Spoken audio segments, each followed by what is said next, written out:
The low rumble of the engine was the only sound on the highway. It was just after 10 p.m. I was 2 hours out of DC, heading toward the quiet of home, listening to the rain tap gently against the imported glass of the S-Class. I felt successful, tired, and entirely at peace. That peace lasted exactly as long as it took for the blue and red lights to explode in my rearview mirror. I didn't speed. I didn't swerve. But the lights were there, insistent and blinding, pulling me back into a world I sometimes forget exists. A world where accomplishment means absolutely nothing against the cold, hard fact of my skin. The familiar, icy knot formed in my gut. It's the feeling every black man learns early. The sudden awareness that your body is not your own and your rights are now suspended in the heavy night air. I pulled over immediately, hands high on the wheel, palms visible against the leather. The cruiser stopped too close. The officer emerged slowly, illuminated by the halogen beams. He walked with a heavy, deliberate pace, his right hand hovering near his hip. He was young, too young to carry that much authority, but old enough to wield it like a weapon. I took a slow breath, reminding myself of the countless rules. Be polite, be compliant, don't make any sudden movements. He didn't greet me. He didn't state the reason for the stop. He simply leaned down, his silhouette filling the window frame, bathing me in the smell of stale coffee and arrogance. License and registration. Now. His tone was sharp, a demand for submission, not a request for identification. I reached slowly for my inner coat pocket, announcing every action, every small movement of my fingers. Officer, I am reaching for my wallet now.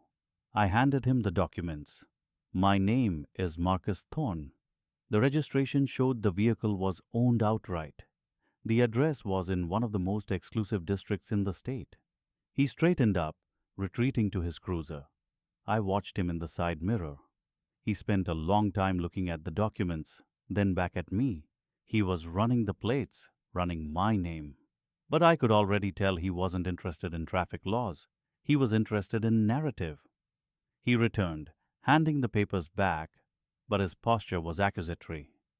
Mr. Thorne, it's a nice car. Real nice. Where are you coming from exactly? His eyes trailed over my expensive suit, a detail I immediately regretted. I should have worn jeans. I should have worn anything that made me less noticeable, less successful, less confusing to his limited worldview. I was in D.C. for business, officer, heading home. Business? Right. What kind of business earns a car like this, Mr. Thorne? I felt the heat rise slightly beneath my collar. The stop had officially moved past traffic enforcement and entered the realm of the unjustified socioeconomic interrogation. That information is irrelevant to a traffic stop, officer. His face hardened instantly. The challenge to his authority, no matter how politely worded, was the real crime. Watch your tone, Thorne. I asked you a question, and out here, on this road, what I ask is relevant. I decide what's relevant. He paused, letting that power settle. We've had reports of luxury vehicles being used to transport high-end goods, narcotics sometimes. The accusation hung there, thick and ugly. The familiar, bitter taste of being reduced to a stereotype coated my tongue. I assure you, officer, I am transporting nothing illegal. My briefcase contains paperwork. I don't need your assurance, he sneered. I need to satisfy myself. Step out of the vehicle, slowly. I opened the door, maneuvering my 6'2" frame out onto the shoulder gravel. The air was cold, the rain had stopped, and the silence between our heartbeats was deafening. He did not proceed to check for a taillight violation or a rolling stop. He went directly to my car, shining his heavy flashlight into the pristine interior. He lingered on the expensive leather seats, the polished wood trim. You look stressed, Thorne. You sweating under that $1,000 suit? I kept my gaze fixed straight ahead, hands clasped loosely in front of me. I was not stressed. I was calculating. I was remembering his patrol car number, 419. I was memorizing his badge number, D337. He yanked the back door open, shining the light onto the car seat. My daughter's forgotten stuffed elephant, Barnaby, sat strapped in the booster seat I hadn't yet removed. The officer stopped. He chuckled, a dry, mocking sound. Ah, the family man, pulling the soft heartstrings. Cute. He slammed the back door shut harder than necessary. Then he turned to me, lowering his voice conspiratorially, but ensuring I heard every syllable of his entitlement. Look, Thorn, I could decide that something about this doesn't sit right. I could call in a K9 unit right now. I could keep you out here until dawn while they rip this fancy ride apart, finding nothing, wasting your time. And you know what? There's nothing you could do about it. He stepped closer, invading my personal space. His breath smelled of mints and absolute authority. You think your money or your fancy job gives you power out here? It doesn't. You are standing on the side of a road, in the dark, and I am the only thing that matters. I hold the cards. I decide if you go home tonight with a ticket or in handcuffs. Understand that power. His face, framed by the bright lights, was triumphant. He was basking in the fear he believed he was instilling. He wanted me to grovel. He wanted me to acknowledge his supremacy in that moment. I did not move. I did not speak. I simply stared back, not with defiance, but with an unnerving stillness. The officer seemed slightly deflated by my lack of reaction. He shrugged, clearly bored with the lack of resistance. Fine, get back in your car. Slow down. Drive safe. He waved a dismissive hand, turning his back on me to head toward his cruiser. Officer, I said, my voice low and steady. He paused, turning his head back slightly, annoyed I hadn't vanished instantly. Before I go, I need your name for my records. He smirked, leaning against the doorframe of his cruiser, enjoying the spectacle of having to give the peasant his name. It's Officer Doyle, D337, and don't bother writing a complaint, Thorn. It'll get tossed before the morning coffee is brewed. Now go. I didn't thank him. I didn't acknowledge his threat. I slid back into the driver's seat, started the engine, and merged back onto the highway with the controlled precision of someone who hasn't just been inconvenienced, but profoundly insulted. I drove for precisely 3 minutes, allowing the necessary distance to form between us. Then I reached into the center console, passed the registration, and pulled out the small black encrypted satellite phone. It was the phone that almost never rang, the phone reserved for emergency communication only. I keyed in the private 7-digit number I hadn't needed to dial in years, the number of a man who answered to the title, Commissioner. I knew he would be asleep. I knew he hated being woken up, but he would answer this specific line. The phone rang twice. A deep, gravelly voice answered. Yes? I pulled over again, this time voluntarily, stopping beside a dark, empty field. The silence of the night rushed in. Commissioner, I said, my voice betraying none of the simmering fury. My apologies for the hour. This is Marcus Thorn. I need you to pull the record of a recent traffic stop. Unit 419, Officer Doyle, badge D337, State Highway 51. There was a long pause on the line. The commissioner, sensing the formality and control in my voice, knew this was not a casual complaint. Marcus, give me the details. He just detained me, profiled me, and falsely accused me of trafficking narcotics. He admitted his intent was to harass and abuse his authority, boasting that I had no recourse. He said he decides what happens. But he was wrong. I gripped the steering wheel so hard my knuckles turned white. Commissioner, I need him off the street tonight, and I need a full internal affairs investigation launched by sunrise. I want the body cam footage secured immediately. I will personally review the findings tomorrow morning at 900 sharp in your office. I had done more than just call a friend. I had just initiated a high-level federal review, deploying the full weight of my office against a small-town power trip. Consider it done, Marcus, the commissioner replied, his sleepy tone now replaced by swift administrative action. Doyle is suspended immediately pending review. You'll have the data package by 400. Are you all right? I am fine, I confirmed. But Officer Doyle has just learned a painful lesson about confusing a man's attire with his actual authority. I disconnected the call and sat in the dark for a long time, the weight of the phone heavy in my hand. I had secured the suspension, but a suspension wasn't enough. Not after that humiliation. Doyle had bragged about his power. Now I needed to show him what real, systemic power looked like when it decided to fight back. I turned the key, pulling back onto the road. My mind was already moving past the humiliation and toward the paperwork, the hearings, and the final cold precision of justice. I knew what I had to do next. End of part 1. He told me to get out of the car. Not asked. Told.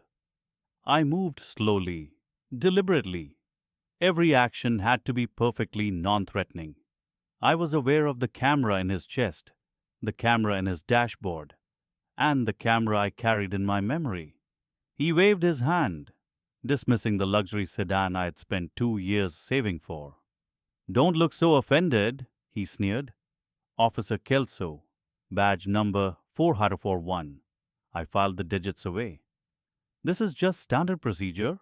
You fit the profile. Profile. That was the word they always used.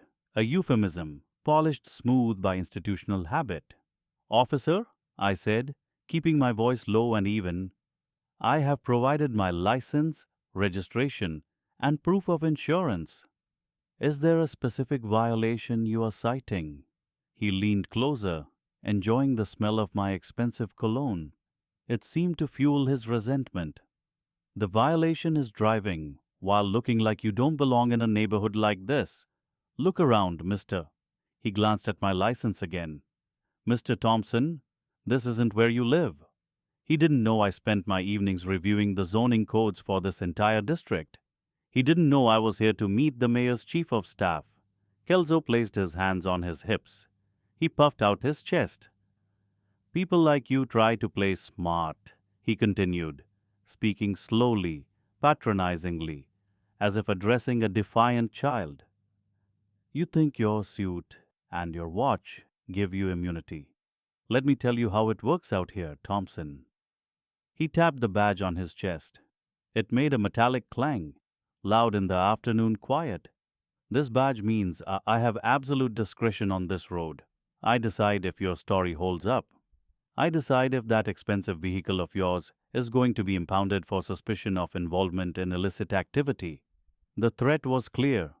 He wasn't looking for evidence of a crime. He was looking for evidence of my compliance. He was demanding submission. I could feel the pressure rising in my temples. It was the injustice itself that weighed so heavily. The cost of being assumed guilty just for existing in a space he deemed too wealthy for my skin. Officer, I repeated, my tone unwavering.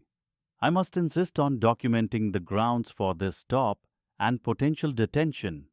He laughed, a harsh barking sound. He took out his notebook, but not to write a report. He held it up as a prop. Go ahead, document it. Write a letter to your congressman. Call internal affairs. They will file your little complaint. Thompson, right into the circular cabinet. He winked. It was the most infuriating casual arrogance. I've had 5 complaints filed against me this year alone. Guess what? I'm still standing here, still holding the power, because I know the system. And the system supports the officer, not the guy driving the $150,000 car he can't possibly afford legally. The lie was so easily delivered. He had done this countless times. He was drunk on his small local power. He pointed to the hood of my car. All right, big shot. Empty your pockets. Slowly. Wallet, keys, phone, everything. I need to make sure you're not carrying any recording devices or weapons. This was the line.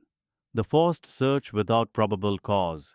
A blatant violation of my rights, done purely for the spectacle of my obedience. I looked at the silver phone in my hand. It was one of two, the personal one. In my inner suit pocket was the other one, a secure, encrypted device issued by the Bureau. It had 3 numbers on speed dial. The commissioner was one of them. I never used it unless I was on official business. I never used it to settle personal scores. But this wasn't personal. This was administrative failure. This man was a virus in the system I was tasked with cleaning. I placed my hands on the hood of the car. I felt the heat of the metal under the late spring sun. I thought of my late mother. She had told me years ago, Elijah, when they try to make you small, remember the weight of your words. I withdrew my wallet, my keys, and the personal phone. I laid them neatly on the black lacquer of the hood. Kelso rummaged through the wallet, pulling out the credit cards, judging the high limits. He wasn't looking for identification. He was counting my money. Fancy cards, he mumbled. Must be nice. He picked up my expensive fountain pen. What's this? Something you stole from the bank where you clean the floors? I watched his face, observing the precise contour of his prejudice. I needed this calibration. I needed to know exactly how far gone he was. Officer Kelso, I said, keeping my eyes fixed on his badge number. I'm going to need that full name and shield number again, including your precinct call sign and your current supervising officer's name. He dropped the pen and laughed again. Still threatening me with paperwork, Thompson? I told you, it doesn't work. He took a step back, ready to call for backup. The whole scene was playing out exactly as he expected. The high-status black man, humbled and angry, unable to fight the authority of the uniform. He was waiting for me to raise my voice. He was waiting for me to make a mistake. But I had already made the decision. I quietly reached inside my inner suit pocket. My fingers closed around the familiar, cool casing of the encrypted device. It felt heavy. It felt like official duty. Kelso missed the movement entirely. He was busy scanning the horizon for the backup unit. This wasn't going to be a complaint filed in 6 months. This was going to be an immediate policy correction. I lifted the bureau phone into my palm. It wasn't about filing a report. It was about pulling rank he couldn't comprehend. I thumbed the power button. The screen glowed a cold administrative blue. Officer Kelso, I said, my voice changing. It wasn't the calm tone of a civilian anymore. It was the measured tone of an executive. I suggest you put that backup unit on hold. You are currently in violation of 4 explicit police oversight directives, and you are about to receive an official order to cease and desist from your duties. He squinted at me, finally noticing the secondary phone. He looked confused, then dismissive again. What is that? A burner phone? You threatening me with a gang contact now, Thompson? I ignored his question. I found the contact. Commissioner Hayes. Speed dial 1. The phone rang just once. I held it to my ear. Kelso was still grinning, but a tiny flicker of uncertainty crossed his eyes. He heard the deep, recognizable voice answer on the first ring. It was the voice that commanded the entire department. Hayes, speaking. What is the emergency, Director Thompson? I watched Officer Kelso's smile shatter, minute by measured minute. I lowered my voice slightly, but kept it audible enough for the officer standing 3 feet away to hear every syllable. Commissioner, this is Elijah Thompson. I apologize for calling you outside of working hours, but I need to report an active and severe incident of systemic misconduct involving an officer currently on duty. Kelso's face went pale. He finally understood that I hadn't called internal affairs. I had gone straight to the top. I am currently detained roadside at the corner of 14th and Market, I continued, never breaking eye contact with the stunned officer. The officer in question is badge 4401, Officer Kelso. I need him placed on immediate administrative leave pending a full, non-negotiable review of his entire tenure, effective immediately. I waited for the commissioner's swift, concise reply. Kelso was rooted to the spot, his mouth hanging open.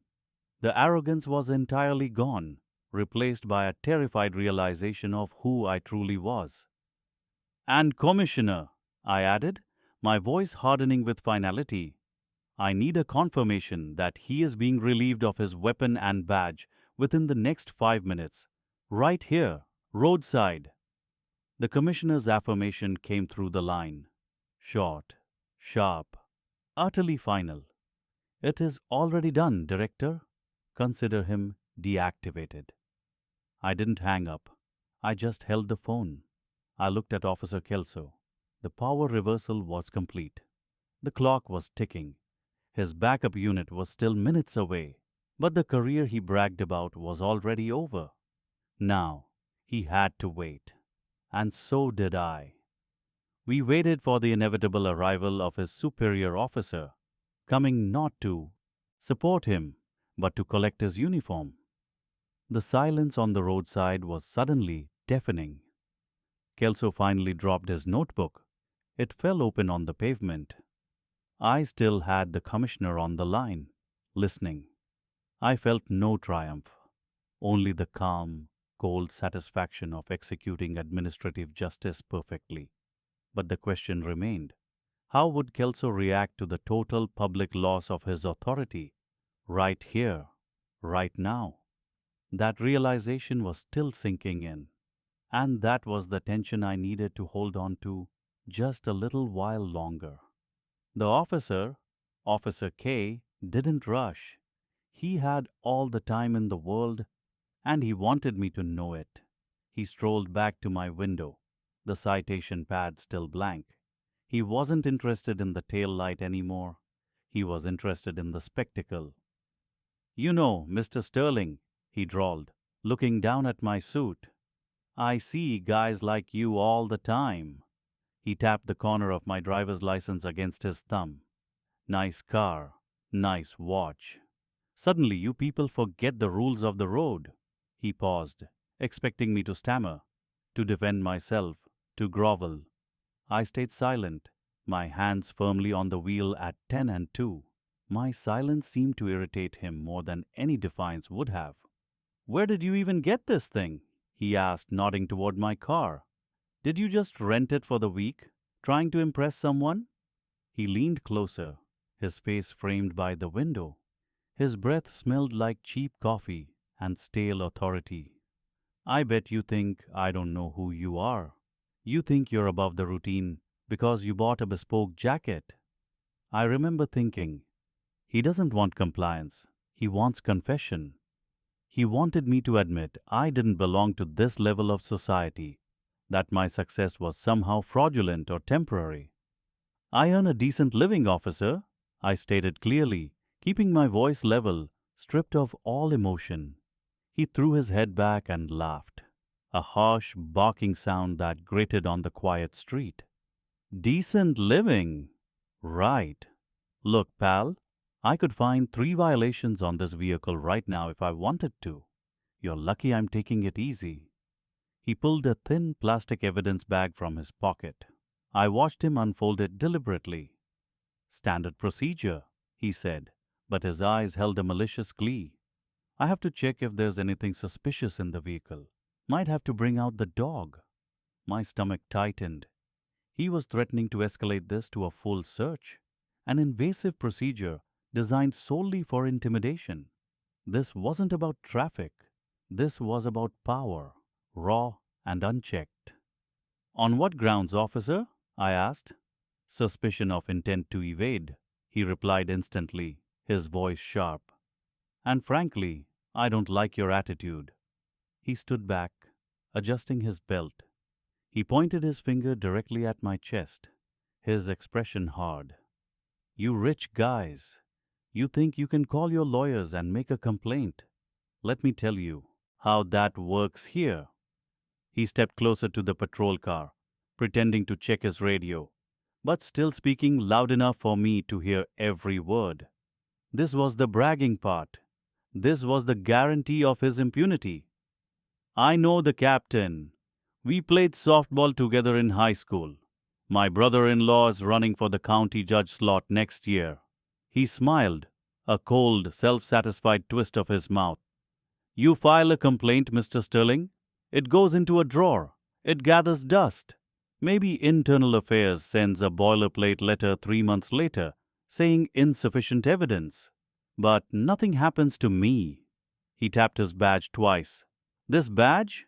This protects me. This is real power. Your suit and your fancy car? That's just paper and metal. I can ruin your day, your week, your whole year. Right here, right now, just because I feel like it. He walked around to the passenger side, peering through the tinted glass, checking the contents of the back seat, lingering on a briefcase placed neatly there. What's in the case? Stocks and bonds, or something that smells funny? The humiliation was a physical weight now. It pressed down on the quiet dignity I had fought decades to build. He wasn't just insulting me. He was insulting every sacrifice my parents made, every extra hour I had logged, every barrier I had quietly overcome. I felt a quiet, powerful rage settle in my chest, replacing the fear and frustration. This officer wasn't just performing an abusive act, he was delivering a monologue on why the system he represented would always win. I closed my eyes for a single second, taking the deepest breath I had taken all day. When I opened them, my resolve was absolute. Officer K, I said, my voice cutting through the air, low and steady. You have detained me for 17 minutes. You have not issued a citation. You have not provided legal grounds for an expanded search. He smirked. Oh, look, the lawyer came out. Good luck with that complaint, Slick. He started walking back toward his patrol car, finally pulling the citation book out, ready to deliver the actual ticket and end his performance. I told you, complaints don't go anywhere, he muttered over his shoulder.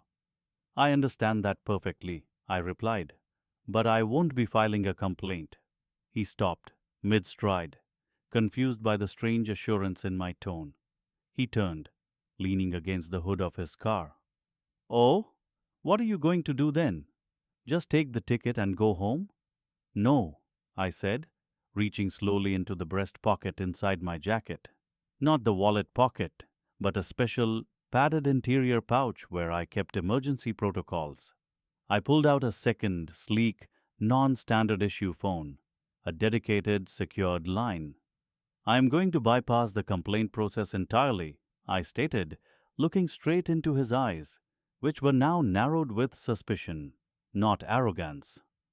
You see, officer, I continued, placing the phone against my ear, though I hadn't dialed yet. Sometimes, when the local system fails, the administrative authority needs to step in immediately. I looked at his badge number, one last time, cementing the details. I lifted the phone, unlocked the secure screen, and placed the call to a number I had never hoped to use under such circumstances. The phone rang just once.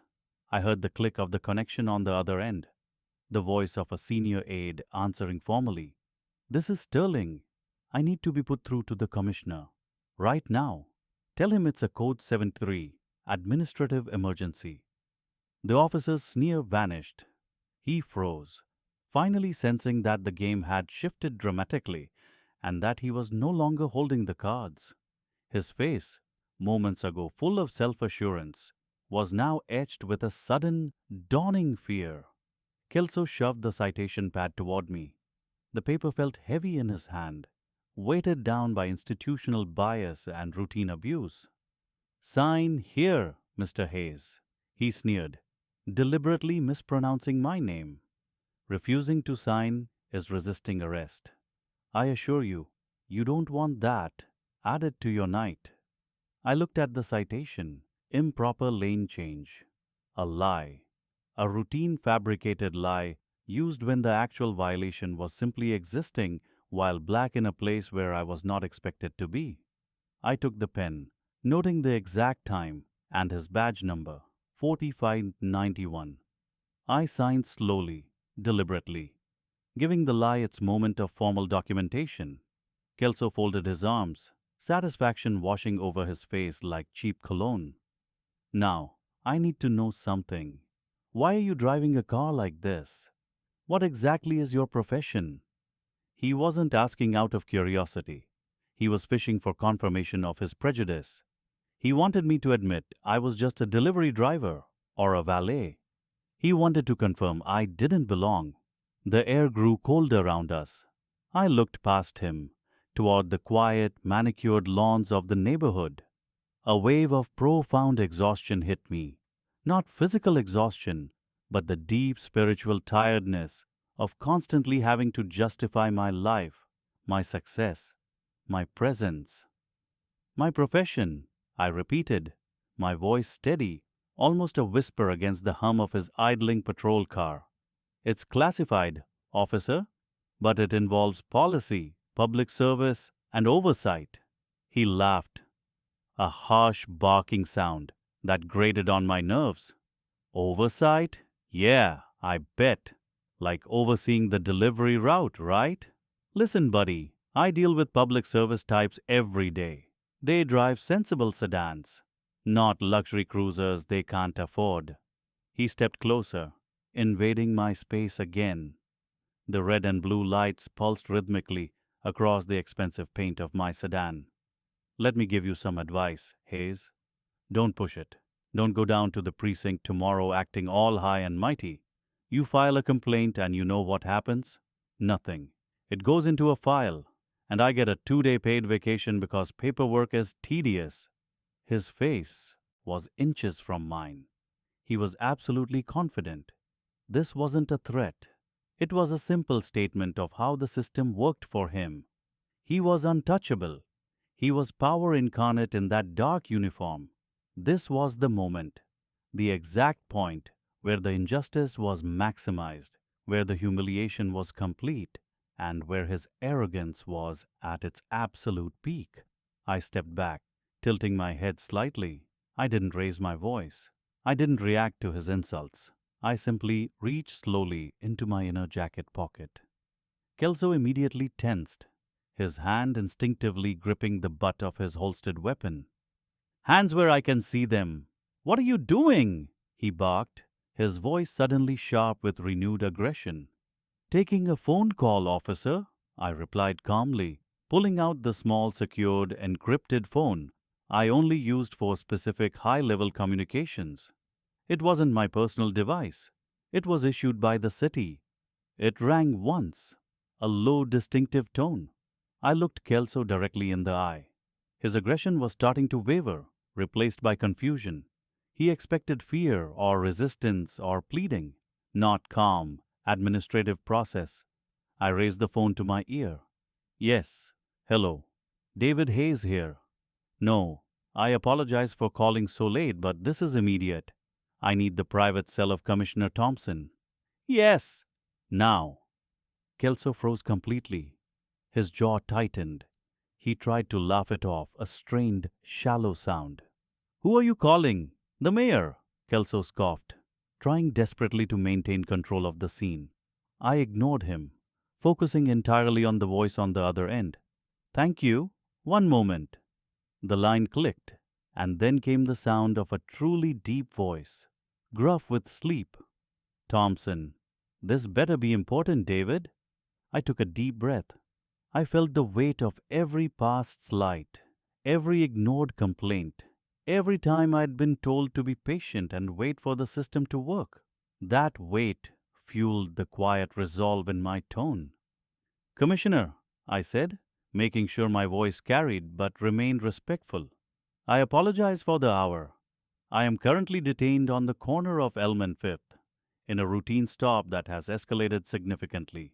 Kelso's eyes widened, finally recognizing the name. Commissioner Thompson, the man who signed his paycheck, the man whose desk was 3 floors above the chief of police. Detained by whom? Thompson demanded, the sleep vanishing from his voice.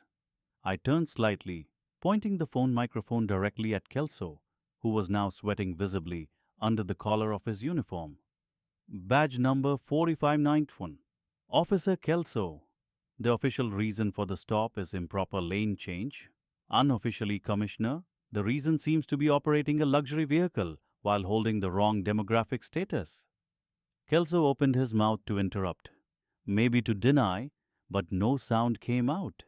He was paralyzed. I continued, my gaze locked on the officer's now terrified expression. He has just finished informing me that any complaint I file will be summarily dismissed, resulting only in a paid vacation for him, due to the nature of the internal affairs system. The line was silent for a truly terrifying moment. The only sound was the faint crackle of the police radio in the squad car. Then Commissioner Thompson's voice dropped, ice cold, heavy with contained fury. "Put him on, David!" I lowered the phone, not handing it over immediately. I let Kelso look at the device, at the realization dawning in his eyes that his carefully constructed world of impunity was collapsing entirely. "The Commissioner would like to speak to you, Officer Kelso," I stated calmly, holding the phone out toward him. Kelso hesitated. His face was a mask of disbelief and rising dread.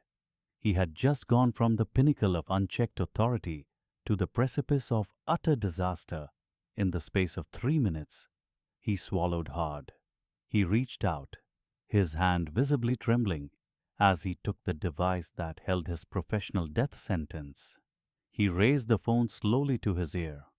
"Thompson," Kelso managed, his voice barely a squeak. I stepped back, leaning against the cool metal of my car, watching the show begin. I didn't need to hear the Commissioner's side. The expression on Kelso's face was enough. The color drained from his complexion. His shoulders slumped. He went rigid, listening intently. It was clear the Commissioner wasn't asking questions. He was issuing directives, commands. I thought about the ticket still warm in my hand. I thought about the years of quiet anger. Tonight, there would be no 6-month investigation. Tonight, justice was swift and public. Kelso only managed 3 phrases during the entire exchange. "Yes, sir." "Understood, sir." And a final, utterly defeated, "I apologize, sir." He lowered the phone slowly, looking at it as if it were a venomous snake. He stared at me, his eyes wide and vacant. The arrogance was entirely gone, replaced by raw, naked fear. He handed the phone back.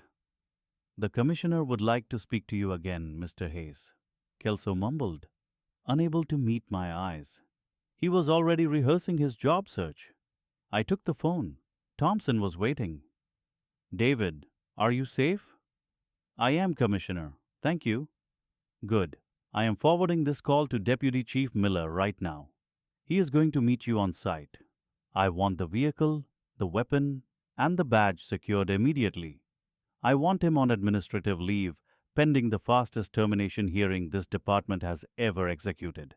The speed of the administrative retaliation was breathtaking. This was not just about correcting an injustice. It was about protecting the high-level authority I represented, an authority Kelso had treated with utter contempt. "Understood, Commissioner. Miller is en route." I disconnected the line. The quiet street suddenly felt immense, the air thick with the unspoken consequences of the brief phone call. I turned to Kelso. He was standing there, defeated, utterly exposed. "Officer Kelso," I said, retrieving the citation from my hand. I held up the voided ticket for improper lane change.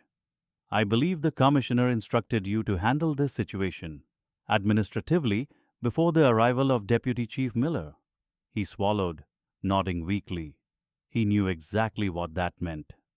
"The citation," I prompted. "I believe it needs to be voided immediately." Kelso fumbled in his pocket for the void pen. His hands shook so badly, he nearly dropped it. He scribbled violently across the ticket, erasing the lie he had created. He looked up at me, desperation creeping into his voice.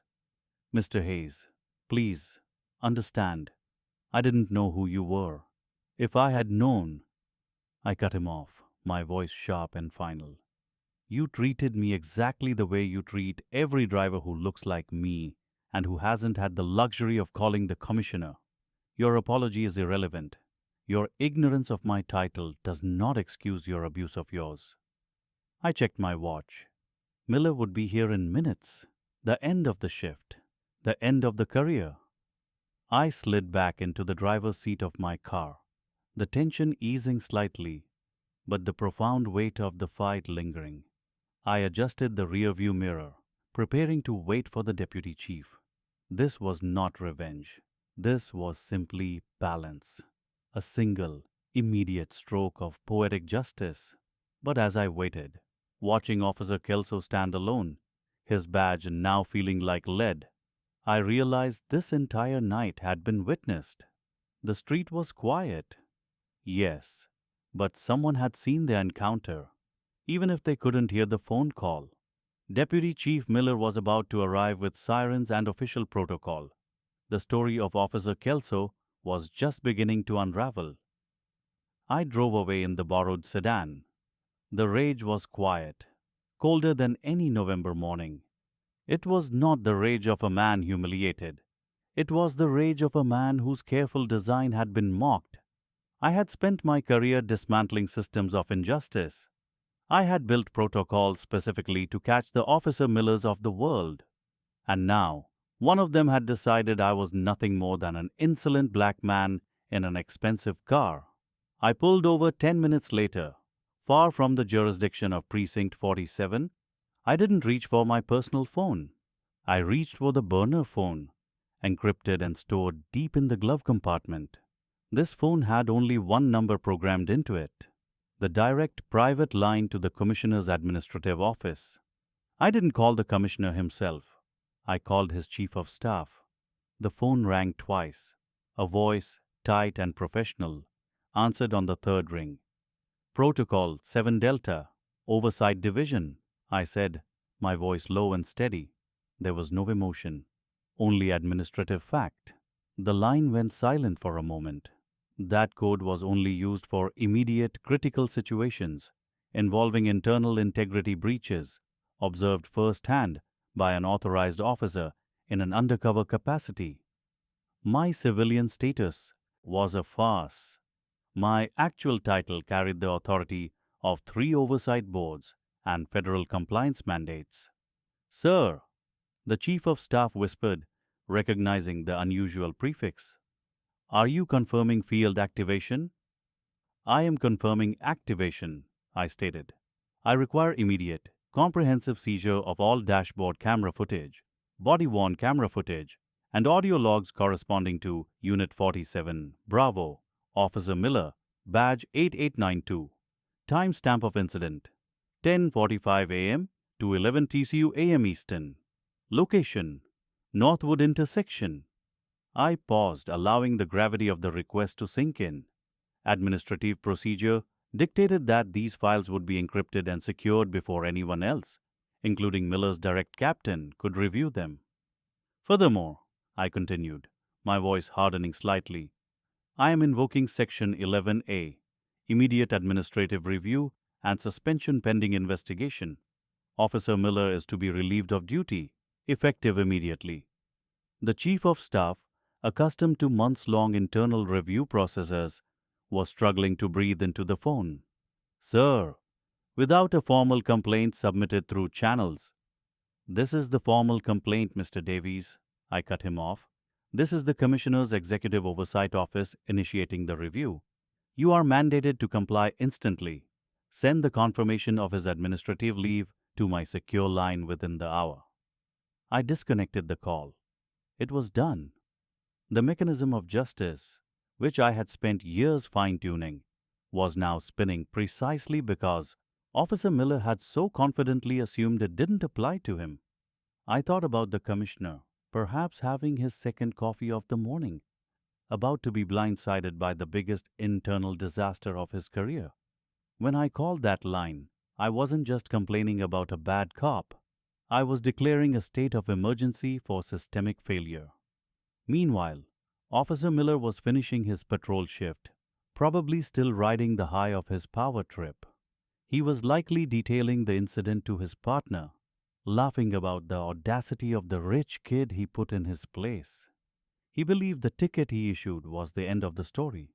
But across town, in the high silent floors of police headquarters, a digital alarm was screaming. A specific alert flashed across the monitors of the Internal Affairs Division. An alert only triggered when the highest level of administrative review was initiated outside standard complaint channels. The Chief of Staff, Mr. Davies, was sweating through his pristine shirt. He personally drafted the alert memo, knowing that the immediate suspension of an officer based solely on an anonymous, high-level administrative activation would send shockwaves through the department. The memo went straight to the commissioner's private email, bypassing all intermediate ranks. The headline was simple and terrifying. Immediate red flag review. Unit 47 Bravo. Miller was driving back to the precinct garage when his radio crackled. It was his captain, Captain Reyes, sounding strained and utterly confused. Unit 47 Bravo, badge 8892. Miller, pull into the side lot. Do not clock in. Do not enter the building. Reyes's voice was high-pitched with barely controlled panic. You are ordered to report directly to Internal Affairs Division headquarters immediately. This is not optional. You are relieved of duty pending mandatory review. Miller would have been confused. Relieved of duty for a simple traffic stop? He probably thought the driver had managed to pull some strings with a local politician. Nothing serious. A few days of paid leave, maybe a slap on the wrist. He didn't know that his badge number had already been flagged in the centralized data system.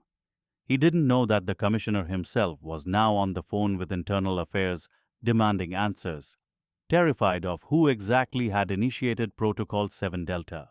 The paperwork arrived on my secure fax line exactly 58 minutes later. It was a single page, crisp and official. It confirmed that Officer Miller, badge 8892, was placed on indefinite, unpaid administrative leave, pending a mandatory expedited integrity review. All digital assets related to the stop were now secured in a high-access vault. The injustice I had suffered moments ago was now being balanced by the ruthless efficiency of the bureaucracy I commanded. Miller's career was technically not over yet, but the investigation itself would be brutal, invasive, and public, at least internally public. I needed to see the footage. I needed to see his face, his demeanor, once the cameras confirmed every arrogant detail of his violation. I needed to hear the exact moment he tried to use his rank to humiliate me. I logged into the oversight secure server. My password, long and complex, granted me access to the vault. I was ready to watch the tape, ready to finalize the verdict. I clicked on the encrypted file. Unit 47 Bravo, 2023, all 11:21, 10:45 a.m. The screen lit up with the grainy, shaky image of the police cruiser's dash cam and the distinct face of Officer Miller stepping out, adjusting his hat, already radiating superiority. I watched the interaction unfold from his perspective, a silent viewer of my own humiliation. It was worse than I remembered. His condescension was thick, almost tangible. When the footage reached the part where he demanded my keys, the part where he smiled that small, knowing smirk, I paused the video. It wasn't enough just to fire him. He needed to understand why. I picked up the secure phone again. This time, I called Mr. Davies back with a very specific and highly irregular instruction regarding the mandatory review hearing. I needed to be there, not as the oversight official, but as the anonymous civilian victim he had violated. The files lay open on the mahogany desk. 2 inches of official paper detailing a street incident. I had spent the last 2 days ensuring every single comma was correct, every procedural violation airtight. Officer Hayes thought he was untouchable because the street was his kingdom. He forgot that every kingdom answers to a greater structure. I wasn't just Marcus, the black man in the expensive car. I was Marcus, the chair of the Civilian Oversight Panel for Metropolitan Policing. My appointment had been quiet, intentional. My goal was radical, evidence-based reform, starting from the top down. I never expected to be the test case. I picked up the secure line. It wasn't a casual call to a friend. It was a formal communication. Chief Thorne, the commissioner, answered quickly. He knew when my number flashed on his screen. It wasn't to talk about sports. Marcus, good morning. What crisis are we managing today? Thorne's voice was weary, already anticipating political trouble. This isn't a crisis, Chief. This is a procedural correction. My voice was level, no tremor, no rage, just authority. I skipped the pleasantries. Chief, I am activating Section 401.B regarding documented abuse of authority and racial profiling under color of law. Silence stretched on the line. Section 401B was the nuclear option.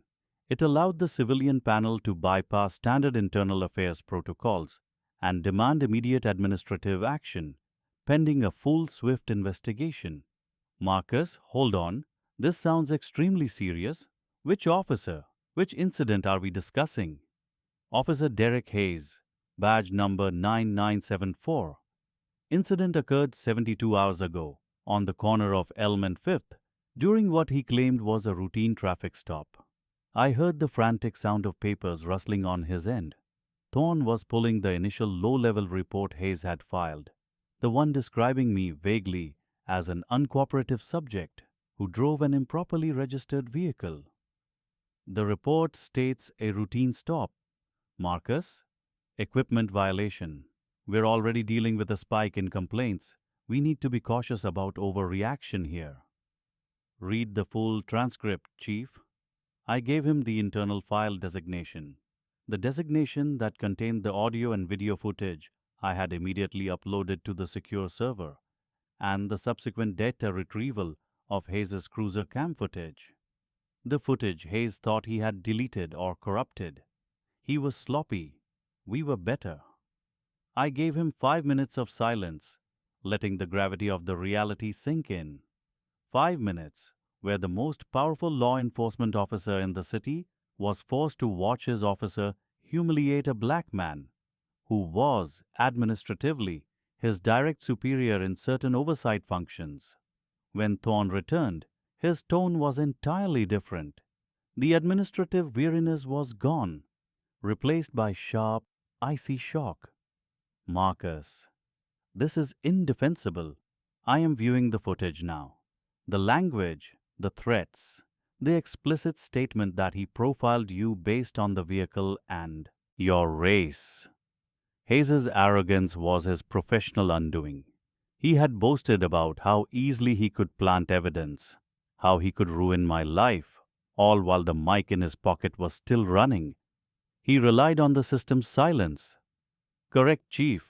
And I need to remind you that I was not performing my official duties at the time. I was a citizen. This is the baseline interaction he provides when he believes no one is watching. What exactly do you require, Marcus? Immediately. I leaned back, the leather of my chair creaking softly. This wasn't about vengeance for the sake of it. This was about setting a public structural standard. First, Officer Hayes is to be relieved of duty immediately. His weapon, badge, and vehicle access revoked by the end of this hour. Done. That is immediate administrative leave with pay, pending investigation.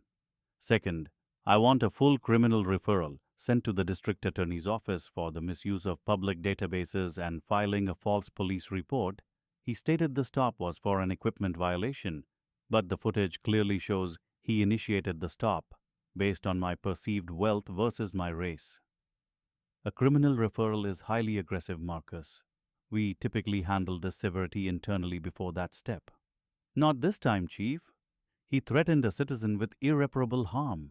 He bragged about the power of the badge to ruin lives. He needs to understand that the badge is a profound responsibility, not a weapon of intimidation. I could sense Thorne mentally calculating the political damage. He knew if this footage went public, his career and the reputation of the department would dissolve into chaos. Understood? The criminal referral will be drafted and sent to the DA's office by 1400 hours. Third Chief, I want a memo issued department-wide by tomorrow morning. A forceful reiteration of the use of force policy, the profiling prohibition, and the immediate consequence for officers who believe their delegated authority allows for such flagrant conduct. I paused, letting the full weight of my demands settle. This was the change I was put here to implement. This isn't just about Officer Hayes, Chief. This is about public trust. The community needs to know that when an officer breaks the law, there is a mechanism for justice that moves faster than the blue wall. Thorne sighed, the sound heavy and defeated.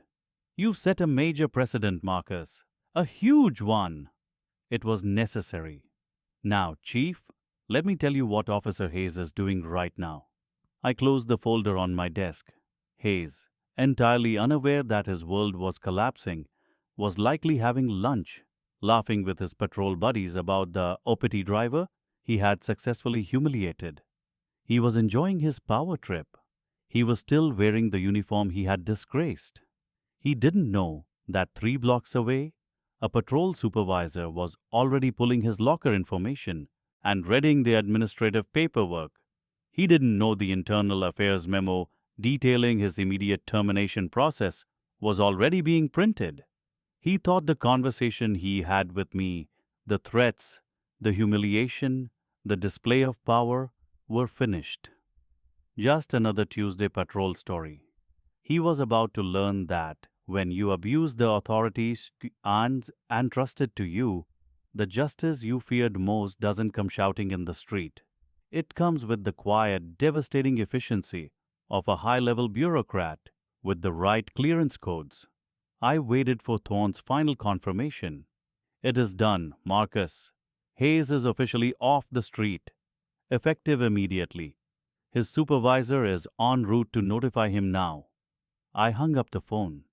The immediate satisfaction was profound, yet fleeting. Getting him off the street was the easy part. Changing the culture and the system that created him, that was the lifelong fight. But seeing the quick, certain consequence of his arrogance gave me something vital. Proof. Proof that the armor wasn't impenetrable. I stood and walked to the panoramic window, overlooking the bustling city. The city Hayes tried to police with intimidation and fear. I thought about the expression that would cross his face when the sergeant approached him in the precinct cafeteria. The moment of perfect, blinding confusion when he realizes the system he relied on for immunity has turned against him, suddenly and absolutely. That realization was the true poetic justice. He bragged about his power. Now he was about to feel the true, relentless power of objective, high-level oversight. The clock was ticking. The moment of notification was imminent. The administrative decision was final, but the public fallout was coming next, and I needed to make sure it landed exactly where it belonged, squarely on the department and the officer who misused his oath. The paperwork landed on the hood of the cruiser. Not just a citation. This was heavy, official disciplinary action paperwork, stamped urgent, federal liaison use only. The lieutenant, the one who had tried to smooth things over 5 minutes earlier, looked like he was dissolving. He was whispering urgently into his radio, his back turned to Blake, trying to distance himself physically from the catastrophe. I simply stood by my car, letting the chaos unfold around the man who had dismissed my life and my time as worthless. A sleek black sedan, unmarked but clearly government-issued, pulled up quickly, tires spitting gravel. Out stepped a woman in a perfectly tailored dark suit. No uniform.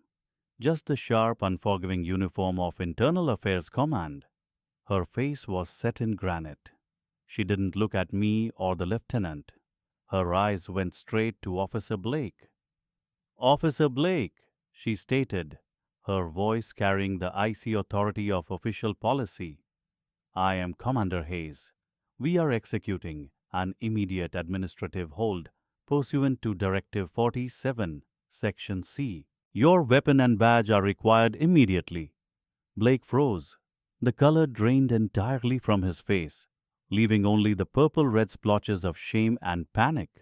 He wasn't defiant now. He was a scared child caught stealing. Commander, wait, he stammered, pulling off his sunglasses, his eyes wide and pleading. There's been a misunderstanding. This civilian. The civilian is secondary to the immediate security risk you represent to this agency, officer. Hayes cut him off. Her professionalism was a blade. You are currently under suspicion of gross misconduct, dereliction of duty, abuse of authority, and intentional misuse of the departmental database to harass and intimidate. These charges are non-negotiable and carry immediate suspension pending full termination review. The words, "full termination review," echoed louder than the sirens earlier. Blake's hands were shaking so badly, he struggled to unhook the heavy leather strap of his service weapon. He fumbled, finally pulling the gun free and handing it over with the badge. His identity, his power, his entire self-perception, handed over in two cold metal objects. He looked at me then, a long, desperate look that wasn't hatred, but pure, agonizing realization. He saw not the threat but the mechanism. He saw the structure of power he thought protected him now crushing him. I didn't offer a smug smile. I felt only a profound, heavy sadness for all the moments that had led us to this dirt road. Moments where he could have simply been a professional, a decent human being. Commander Hayes spoke into a small recorder pinned to her lapel. We have secured the required departmental assets. Officer Blake is officially relieved of duty, effective immediately. He is to be transported to headquarters for debriefing and processing. Two other plainclothes officers emerged from the black sedan. They flanked Blake, not aggressively, but with undeniable finality. Blake tried to argue, his voice cracking, listing his years of service, his pension. You threw away your pension when you bragged about your power, officer, I finally said, my voice quiet but cutting through the sound of the evening traffic starting up again. You believed your uniform made the rules irrelevant to you. You were wrong. He flinched as if struck. He had no reply. As they led him away, his shoulders slumped. The immense weight of administrative power was visible in his defeated posture. He was just a man now, facing a stack of forms and the end of his life as he knew it. Commander Hayes turned to me, her expression softening infinitesimally. She didn't apologize, which I respected. Bureaucracy doesn't apologize, it corrects. Mr. Hayes, she said, using the formal address. The Commissioner apologizes for the inconvenience and the egregious conduct you were subjected to. We are initiating a full audit of Officer Blake's activity logs for the past 18 months. We believe this pattern of behavior is far-reaching.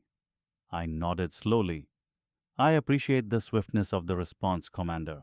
The integrity of the badge demands nothing less. I looked over at the lieutenant, who was trying desperately to look busy, tidying up nothing. He avoided my gaze, the shame radiating off him. He was spared today, but he knew the shadow of this event would cling to his file forever. Hayes confirmed that the cruiser would be towed for immediate evidence collection, and I was free to go. The whole process, from the initial phone call to the relieving of the officer's badge, had taken precisely 42 minutes. 42 minutes to dismantle a man who had spent 10 years building a fortress of misplaced authority. I got back into my own car. I didn't rush. The quiet hum of the engine felt like peace. As I drove away, watching the police lights fade behind me, I realized the full victory wasn't the justice itself, but the fact that I hadn't had to raise my voice, use physical force, or compromise my dignity to achieve it. I had simply deployed the mechanisms of the system, the complex, often frustrating, yet ultimately powerful mechanisms I was entrusted to manage. But the story wasn't entirely over. Hayes had mentioned the audit, and deep down, I knew the systemic rot was never confined to just one bad apple. I still held the card the Commissioner's Chief of Staff had given me years ago. The card that had the power to start a deeper investigation, one that might shake the foundations of the precinct entirely. I drove home, the setting sun casting long orange shadows. My hands, gripping the wheel, felt clean. The justice felt complete, sharp, and cold. Tomorrow, the real work of reform would begin. But tonight, I needed to look my daughter in the eye and tell her that sometimes, finally, the good guys actually win. I had a decision to make about that internal audit. How deep was I willing to dig? How much of the system was I ready to expose? The commissioner had been swift, but bureaucracy hates exposure. And exposure was exactly what I was considering now. That piece of paper, the initial traffic stop report, still sat in my glove box, evidence of the small injustice that cracked open the larger machine. I knew where to send it next. The tension was gone from the street, but it was just beginning to simmer in the corridors of power.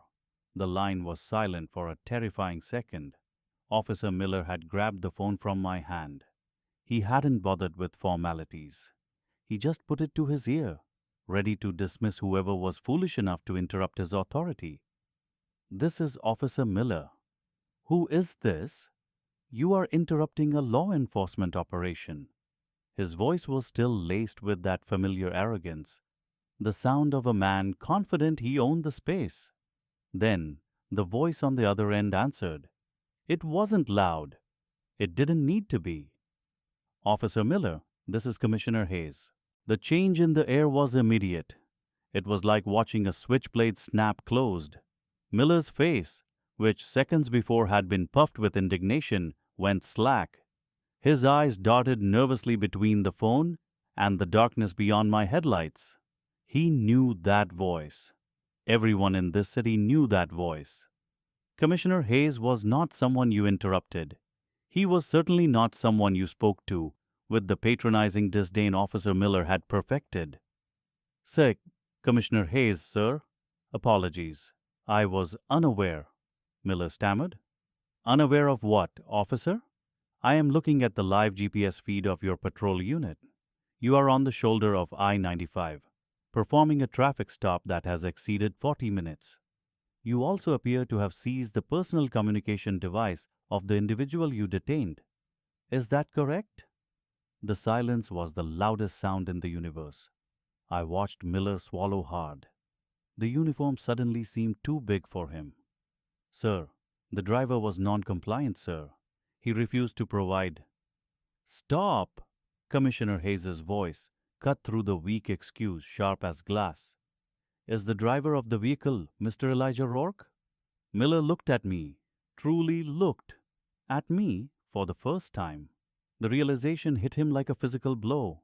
The name, the car, the call, all the bravado evaporated. "Yes, sir, that is the individual." "Good. Now listen closely, Officer Miller. Every word you speak from this moment forward is being recorded and time-stamped as part of an active internal investigation."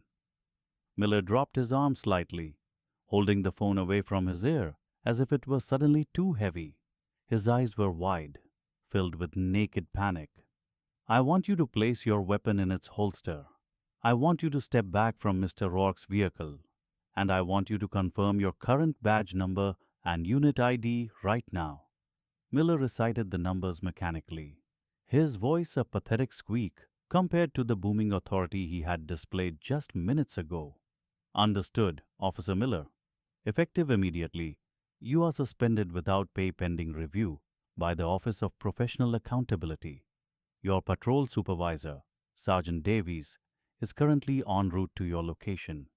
He has instructions to immediately seize your badge, your service weapon, and your patrol vehicle keys. Miller stumbled backward a full step.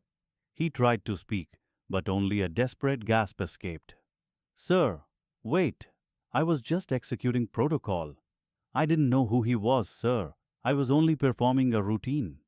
You were performing a public humiliation rooted in poor judgment, officer. I have been listening to your engagement for the last 10 minutes, courtesy of Mr. Rourke's discreet recording application. Hayes didn't pause for rebuttal. Consider this a formal administrative processing. Your shift is terminated. Do you understand? Miller's eyes were bloodshot. He didn't even acknowledge the commissioner. He simply stared at me, the man he had called a liar and a menace, the man whose time he had stolen. He handed the phone back to me, the device hot against my palm. He couldn't meet my gaze. I put the phone back on speaker, a small, deliberate act of confirming my control. Commissioner, I have the phone back, I said, my voice measured and calm. Elijah, I apologize deeply for this reprehensible behavior. It is wholly unacceptable. I promise you, this will be handled with the gravity it deserves. I nodded slowly, though he couldn't see it. Thank you, Commissioner. I appreciate your prompt attention to the misuse of municipal resources. It's the least I can do, Mr. Rourke. Drive safely. Sergeant Davies should be arriving in less than 4 minutes to handle the disposal of the unit. I ended the call. The silence returned, heavy and final. Officer Miller was standing there, a defeated statue in blue. He was no longer a towering symbol of state power. He was just a man who had lost his job. I didn't know, he finally mumbled, staring at the asphalt. I took a slow, deep breath, letting the satisfaction warm me from the inside out. You didn't need to know who I was, Officer Miller, I said, leaning out the window slightly. You only needed to know who you were supposed to be. My keys were still in the ignition. The engine was running. I had all my documents. I didn't need to stay and watch the inevitable arrival of his supervisor. The damage was done. The mechanism of justice, bureaucratic and precise, was already grinding into motion. As I shifted the car into drive, I saw headlights approaching rapidly in my rearview mirror. Sergeant Davies, Officer Miller watched me, his face a mask of shame and disbelief. The man who had bragged about controlling my life was now watching his own life unravel, powerless on the side of a cold highway. I pulled away smoothly, accelerating back onto the empty lanes of I-95. As I drove past the speed limit sign, I glanced one last time in the mirror. Miller was standing alone, his silhouette stark against the flashing blue lights of the arriving supervisory unit. He was waiting to hand over his badge, waiting for his career to officially end. The road ahead was clear. The injustice had been paid for in full. I drove toward the city lights, knowing that tomorrow the news cycle would belong to me. But tonight, the satisfaction was purely personal. The dignity I had refused to surrender was now my armor. The real work, of course, was just beginning. Hayes would need political cover. The departmental review would be brutal. But for now, the threat was neutralized. The powerful had learned they were not untouchable. I gripped the steering wheel, my heart finally slowing down. This wasn't just a victory for me. It was a message. And every single officer on the force would hear it by morning.